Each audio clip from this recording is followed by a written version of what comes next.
What's Gucci everyone, it's AJ here again, and today I want to make a video on switch statements. So quickly, if I make a variable here, and let's call it test, and I'm gonna make it a character, which is represents one letter or something which represents one letter or one space in most programming languages.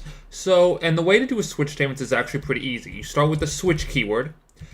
And I guess I should explain what a switch statement is for. A switch statement is for if you have a lot of cases in something. So if you have a lot of for instance, things. If you have a lot of scenarios for something and you don't want to do an if-else loop, an if-else statement, and a lot of else-if statements to be able to do those cases can usually be a more efficient way. So let's say I want to do a case, and if the case. I can do a case of if the variable is a, I'm going to print line, this is a, right? And then also, so that's the case if it's a. So then I'm going to get so now I'm going to do another thing. I'm going to do a default value. So I have a case for if it's a, but if it's not a, I need to do something like make a default value. And so what the default value does is it says, okay, none of my cases were correct. So now I am going to simply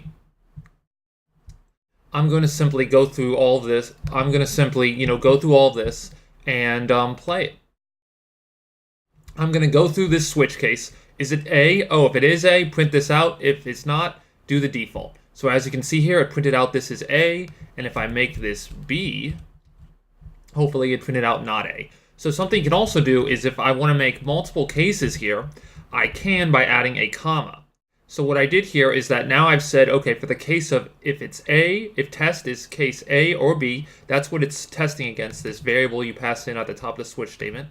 And so that's what it's going to test against. Another thing you can do is you can make multiple case statements. So I can also do C and then comma D, and then I can say, I can print line,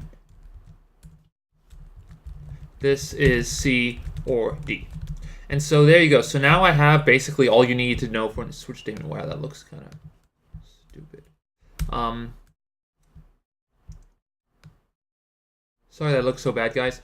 So now I have two cases. One case checks for A or B. Another case checks for C or D, and then the default will work for any other letter. So that's a pretty simple way of making a switch statement. It's an easy way to make multiple cases all in one kind of statement instead of a lot of if-else loops. If-else statements, not really loops. But I hope you guys enjoyed this tutorial, and I hope you guys have a great day and have the best day of your life.